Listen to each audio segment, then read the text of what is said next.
Di dalam firman Allah, wa makhtalaftum fi syai'in fa hukmuhu ila Allah. Selesai.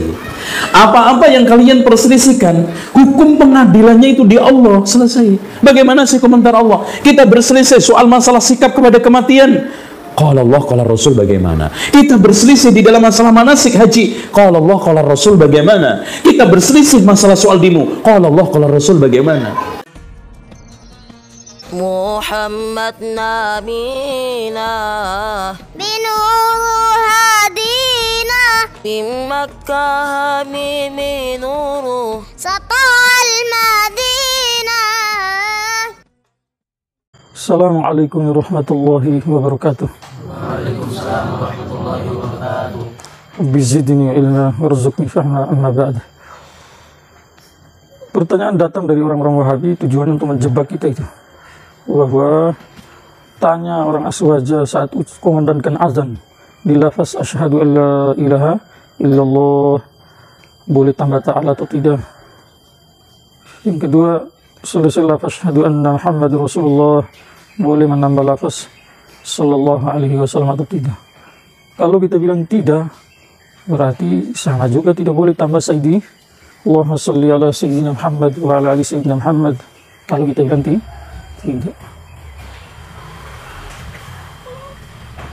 Lalu kita jawab apa dan? Jawabnya menambah tidak apa-apa. Tidak apa-apa. Kenapa? Karena definisi bid'ah yang disampaikan oleh ulama-ulama kita itu, salah satunya adalah Ibnu Hajar Asqalani rahmatullahi alaihi, yang sering sudah kita sampaikan itu, bahwa amal ibadah yang tidak bersumber dari dalil khusus itulah bid'ah, atau amal ibadah yang tidak bersumber dari dalil umum, maka itu juga bid'ah. Saya ulangi, amalan ibadah yang tidak bersumber dari dalil khusus atau amal ibadah yang tidak bersumber dari dalil umum, atau amal ibadah yang bersumber dari dalil umum tapi ada dalil khusus yang melarang, maka itu disebut amal ibadah yang bid'ah, alias bid'ah madmumah. Paham tidak? Sebaliknya, kalau ada kebaikan ibadah yang punya dasar dalil khusus atau dalil umum, yang dalil khusus tidak melarang untuk buat amalan di saat itu, di tempat itu, maka bukanlah bid'ah. Dalil umum untuk bersalawat, innallaha wa malaikatahu yusalluna 'alan nabi ya ayyuhalladzina amanu sallu 'alaihi wasallimu taslima.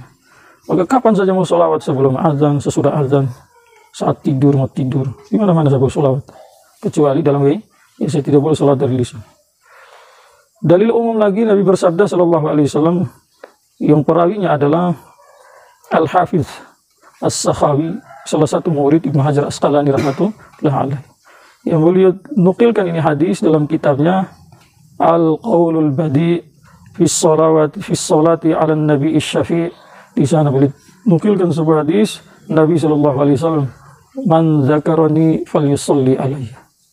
Barang siapa yang menyebut namaku, maka hendaknya dia berselawat kepadaku atau berselawat ke atasku. Maka ini dalilnya umum, tidak dibatasi dengan waktu, tidak dibatasi dengan tempat, kecuali tadi WC itu. Maka di mana, kapan saja, saat namanya Nabi Muhammad SAW disebut, maka dianjurkan bersalawat kepada Nabi Muhammad SAW.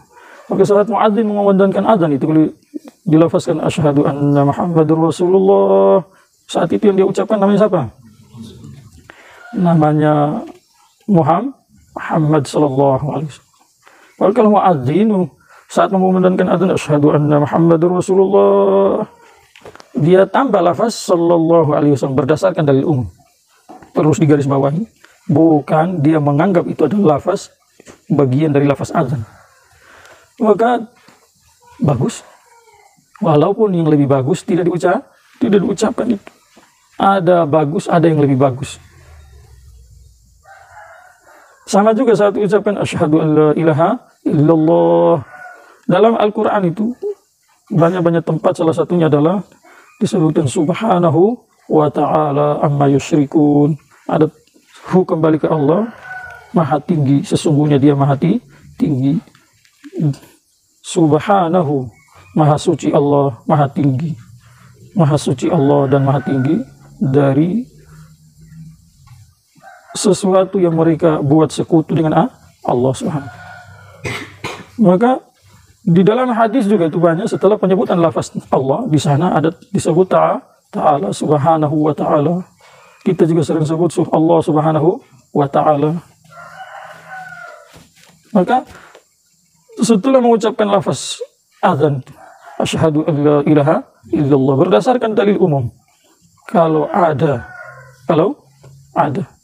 yang setelah mengucapkan lafaz azan tadi ditambah lafaz ta'ala, bukan beranggapan bahwa itu bagian dari lafaz azan, tidak ada apa-apa itu, tetapi berdasarkan contoh-contoh yang dia tiru dari apa-apa yang dia lihat di dalam Al-Quran atau hadis-hadis Nabi Sallallahu Alaihi Wasallam.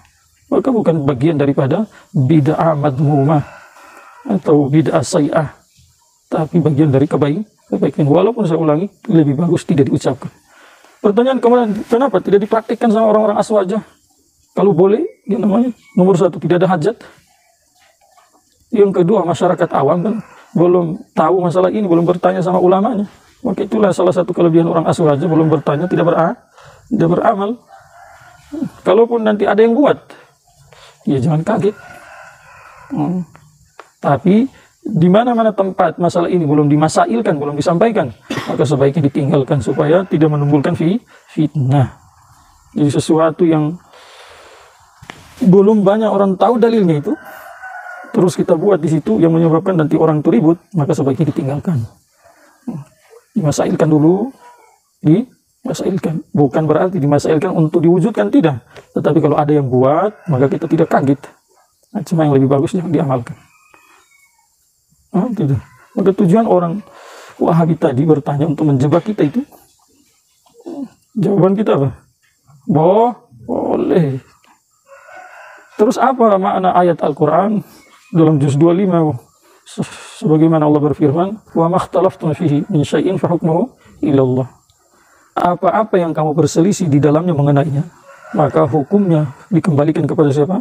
Kepada Allah. Ayat ini betul tanpa ragu. Tetapi kalau misalkan kamu hanya memahami satu ayat ini saja, tidak melihat ayat-ayat yang lain, nanti pahammu itu seperti paham Khawarij, yang kata orang Wahabi sama dengan keyakinan kita orang ahli sunnah wal jamaah, bahwa Khawarij itu adalah sesat. Jadi kalau hukum keputusan hanya milik Allah, yang berhak memutuskan hanya Allah, betul itu. Cuma kalau hanya satu ayat ini dipahami, nanti sama dengan kejadian saat Ali radhiyallahu anhu memutuskan damai dengan pasukan Muawiyah setelah peperangan, kemudian ada perundingan. Setelah perundingan Ali memutuskan untuk tidak melanjutkan pertempuran, maka apa kata orang Khawarij? Inilah hukmu illa lillah, yang berhak memutuskan hanyalah Allah. Hei Ali, kamu tidak punya hak untuk memutuskan. Bahasa ini bagus, zahir, tapi hakikatan adalah salah. Maka kalau orang Wahabi hanya mengambil ini satu ayat, tidak kembali melihat ayat-ayat yang lain, jelas-jelas nanti pahamnya seperti paham Khawarij. Kalau mereka mengambil ini ayat kemudian disandingkan dengan keputusan hanya milik Allah dan Rasulullah, salah lagi. Salah. Itu berarti masih belum sempurna, karena ayat lain di sana dijelaskan, ya ayyuhalladzina amanu atiullaha wa atiur rasula wa ulil amri minkum. Hei orang-orang beriman, taatilah Allah, taatilah Rasulullah dan ulil amri minkum. Mengenai ulil amri, apa makna ulil amri? Maka di situ ada dua tafsir, tambah satu lagi tiga. Ibnu Abbas dan Imam Dhuhak menafsirkan ulil amri adalah para ulama fuqaha, para mujtahid. Sementara Sudi rahmatullah alaih menafsirkan bahwa ulil amri adalah pemerintah yang punya kekuasaan. Maka yang ketiga yang mengambil poros tengah itu adalah Imam Abu Bakar Al-Jassas. Boleh sampaikan dua-duanya boleh-boleh saja itu. Jadi ulil amri bisa yang dimaksud adalah ulama fuqaha, bisa juga yang dimaksud adalah pemerintah. Cuma bedanya kalau pemerintah ditaati dengan cara paksa. Kalau mau tidak mau, ya pemerintah punya tentara, punya polisi. Jadi kalau dia sudah bilang buat ini kamu tidak turut, dia paksa kamu. Mau tidak mau, wajib mau. Berbeda dengan ulama ditaati karena dipercaya menjadi sandaran. Satu orang datang sama Pak Kiai, Pak Kiai, Pak Kiai, kata orang Wahabi, maulid itu bid'ah. Maulid itu apa? Lalu ini kan masalah baru. Pak Kiai melihat isi amalan maulid itu apa, kemudian cara pelaksanaannya di masjid, jaga kebersihan masjid, kemudian anak-anak tidak dibiarkan lari sana sini, kemudian laki-laki perempuan dipisah, ada hijabnya. Yang ketiga adalah wanita-wanita yang haid nifas tidak dikasih masuk di dalam masjid, dibikinkan tenda. Kemudian yang ceramah adalah kiai, habib, ustadz, ulama. Bahasanya adalah bahasa-bahasa yang bagus, memberi motivasi agar supaya orang yang hadir semakin cinta kepada Rasulullah SAW. Di situ ada pelajaran-pelajaran. Jadi khulasanya adalah cara pelaksanaan maulid itu bagus, tidak ada unsur maksiat di situ. Maka Pak Kiai menjawab, wah bagus maulid, bagus. Datang ini orang bertanya, modal percaya. Pulang, apa yang disampaikan sama Pak Kiai amalkan. Jadi dia amalkan itu ini dengan modal percaya dan senang hati, bukan karena paksaan dari Kiai. Maka dari sisi ini Pak Kiai juga adalah ulil amri.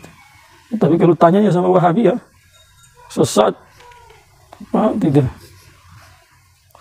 Atau sebaliknya pas tanya Pak Kiai, maulidnya begini, di kampung saya maulidnya begini, wanita haid nifas duduk dalam masjid, anak-anaknya lari-lari sana sini ribut, saat Habib berceramah, Kiai ceramah, tidak ada yang dengar. Oh, jelas-jelas Pak Kiai bilang maulidnya bagus, tapi caranya tidak harus diralat. Maka orang ini pulang tanpa dipaksa, itu dengan senang hati perintah Kiai tadi diamalkan. Itu dari sisi ini Pak Kiai itu adalah ulil amri. Maka kalau orang-orang Wahabi memahami wa makhtalaftum fihi min syai'in fa hukmu ila Allah, nomor satu, kalau hanya kembali kepada Allah maka paham Khawarij, atau kembali kepada Allah dan Rasulullah sallallahu alaihi wasallam berarti paham ayatnya hanya sepotong-sepotong, menipu orang lagi. Ulil amrinya di mana? Yang kedua, ayat berikutnya lagi adalah wa idza ja'ahum amrun minal amni aw al-khawfi adza'u bih.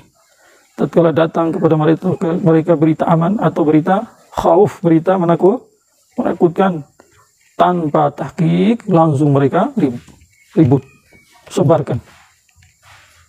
Sama dengan orang-orang Wahabi. Tatkala lihat orang ziarah kubur tanpa tahqiq, syirik. Belum lihat niatnya apa. Mensyirikan orang yang tidak syirik itu orang yang memvonis syirik jadi musyrik nanti. Tahlilan bid'ah, sesat. Ya. Lihat dulu apa isi tahlilan itu. Tahlilan apa dibaca? Al-Fatihah, baca Fatihah lagi. Kemudian apa lagi? Suratul Ikhlas. Kemudian apa lagi? Suratul Alaq, surat An-Nas. Kemudian Alif Lam. Kemudian surat Al-Baqarah yang 3 ayat terakhir. Ada ayat kursinya juga. Kemudian istighfar, la ilaha illallah. Kemudian tasbih, salat kepada Nabi. Kemudian terakhir ada doa. Kemudian pelaksanaan tahlil. Harta nomor 1 tidak dari harta waris. Kalau dari harta waris sudah dibagi dulu. Kalau masih yang ada kecil-kecil wajib dibagi.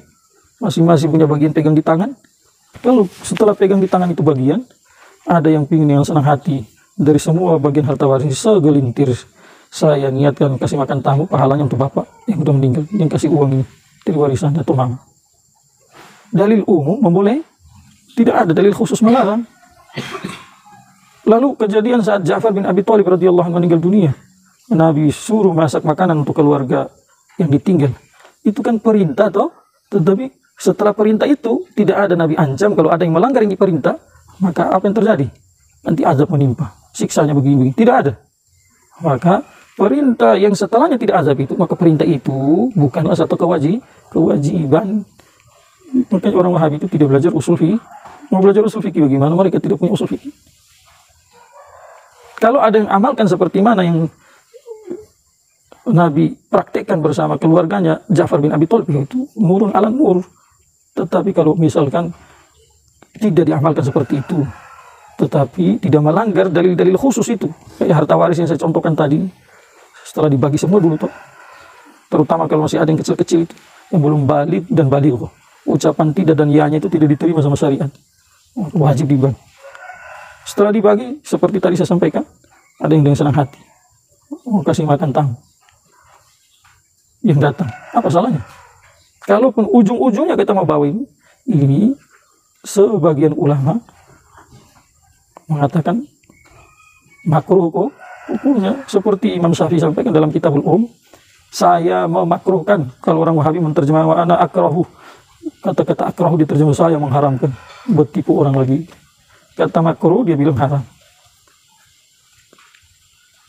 Maka semua yang dibuat tadi tahlilan dengan cara itu apa salahnya?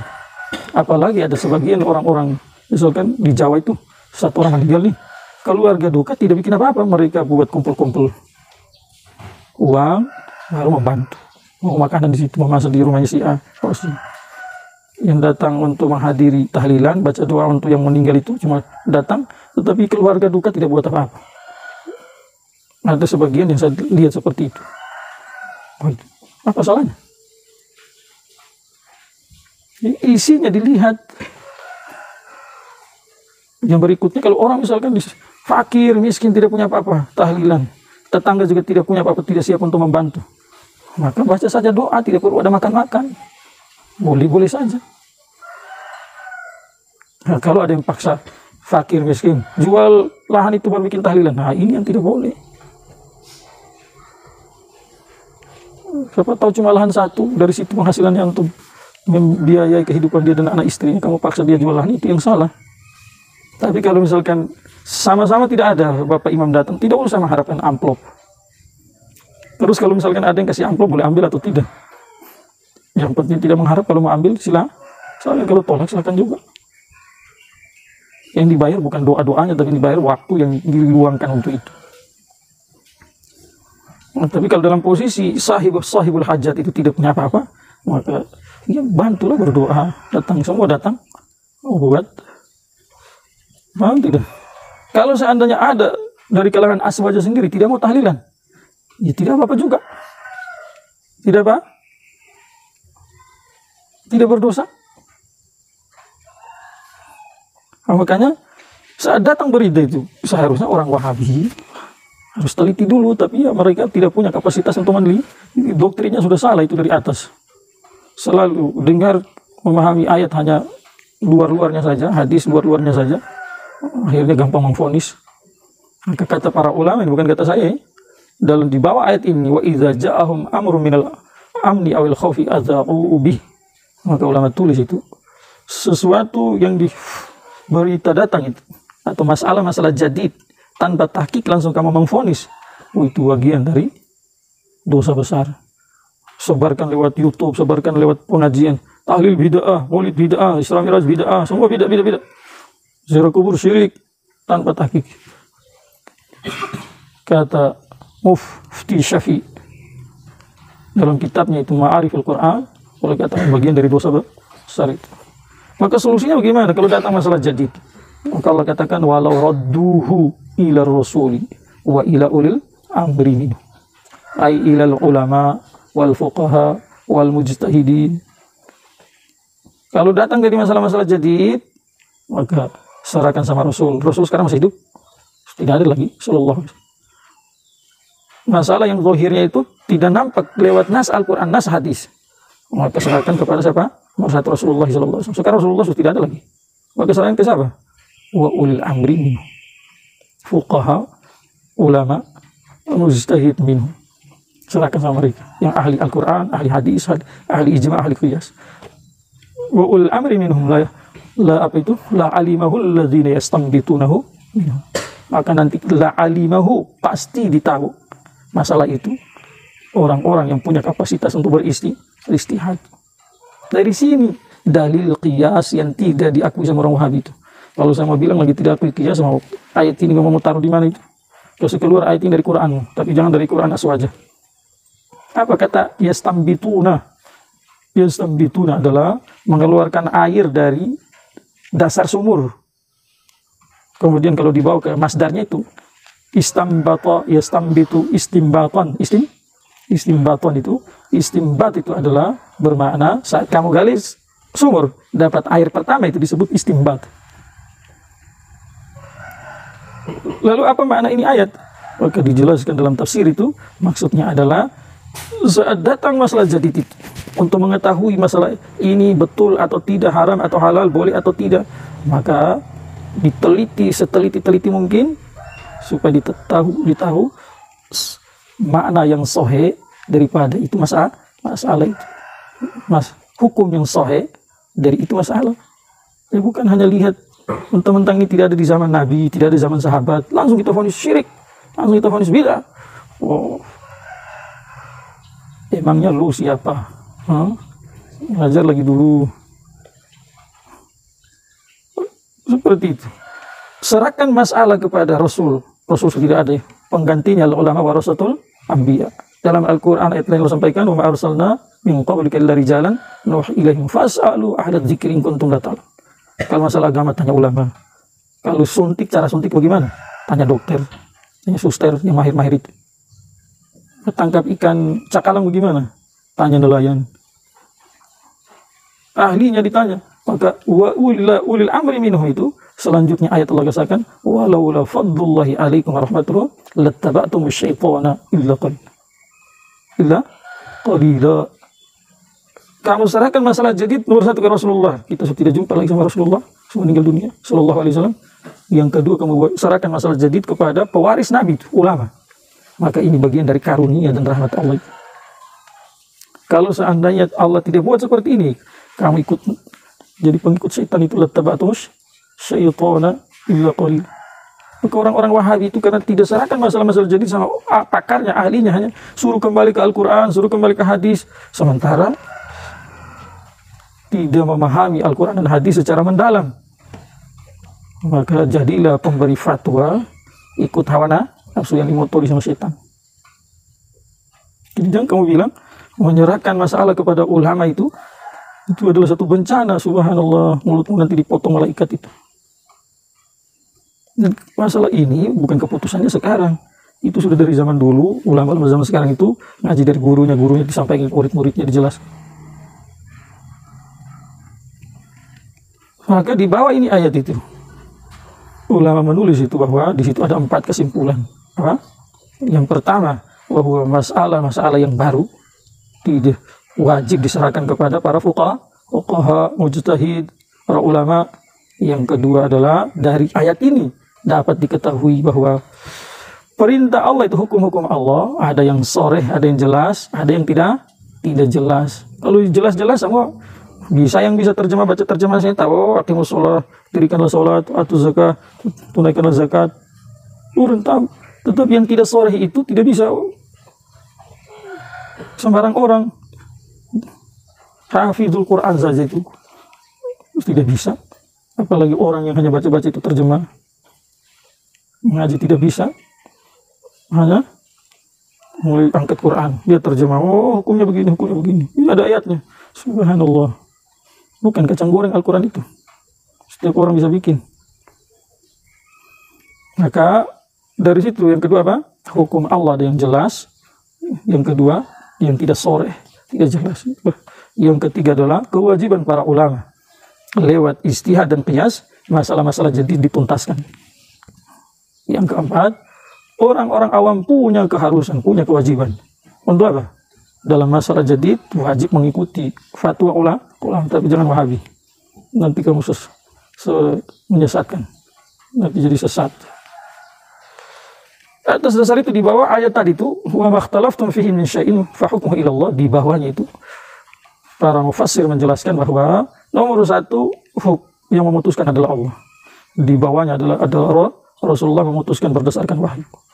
Yang ketiga adalah para fuqaha, para ulama, para mujtahid memutuskan berdasarkan nas-nas Al-Quran dan hadis. Semua sampai situ sepakat tuh. Yang berikutnya adalah ulama memutuskan kalau tidak ada perintah yang jelas dari Al-Quran, perintah yang jelas dari hadis Nabi, atau larangan yang jelas dari Al-Quran, larangan yang jelas dari hadis Nabi, maka lewat ijtihad dan qiyas. Karena ijtihad dan qiyas itu adalah asasnya juga Al-Quran dan Sunnah. Maka kalau ada ulama yang memutuskan berdasarkan qiyas dan ijtihad, itu juga bagian dari keputusan Allah. Itu yang tidak dipahami sama orang Wahabi itu.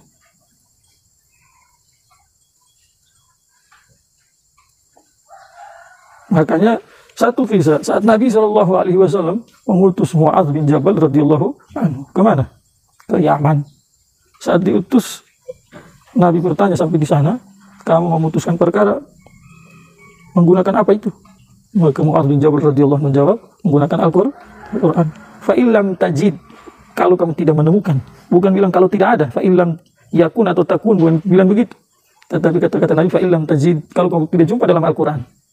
Yang tadi sudah kita jelaskan itu, hukum Allah ada yang sore, ada yang tidak sore itu.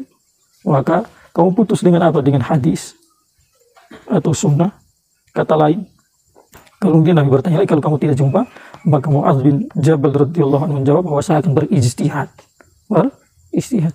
Nabi tidak marah, malah Nabi mau bersyukur kepada Allah. Alhamdulillah, segala puji bagi Allah yang telah memberi petunjuk kepada Rasulnya Rasul. Rasulnya Rasul siapa saat itu? Mu'adz bin Jabal radhiyallahu anhu, Rasul yang mengutus dia, Rasul hakiki. Naibnya adalah ada yang diutus saat itu. Maka istihad ini pintunya terbuka sampai hari kiamat. Nanti ikhtilaf itu hanya apakah mujtahid mutlak masih boleh ada. Sebagian mengatakan sudah tidak ada lagi, kita tutup, sudah selesai. Ada yang mengatakan masih boleh terbuka tetapi sudah hampir mustahil.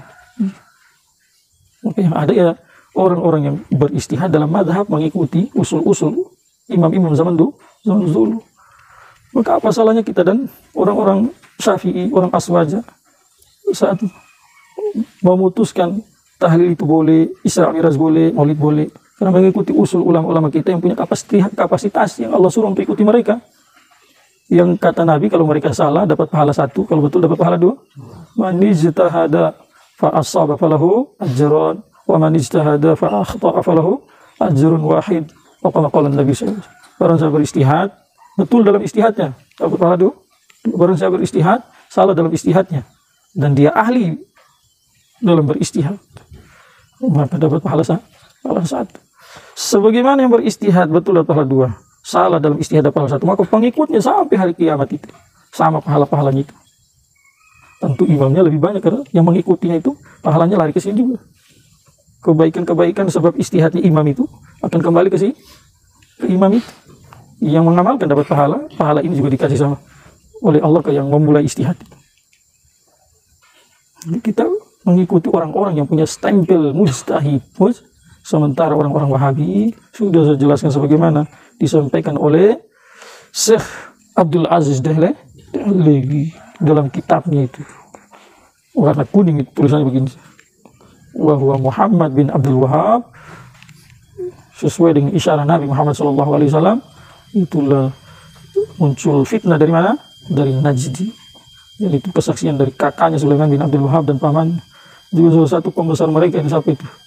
Yang orang Jordan. Ini Albani Nasruddin. Disampaikan juga saat ulama Jordan ditanya mengenai Syekh Nasruddin Albani. Bukan dijawab huwa alimun taqiyun, kemudian mujtahidun, kemudian mujaddidun, bukan. Tetapi jawab huwa iblisu hadhil ummah, menakutkan jawaban. Jadi bukan kata saya, ini kamu marah sama seorang Habib. Orang Jordan bilang itu. Dan diakui di mana-mana. Sebabnya apa tadi?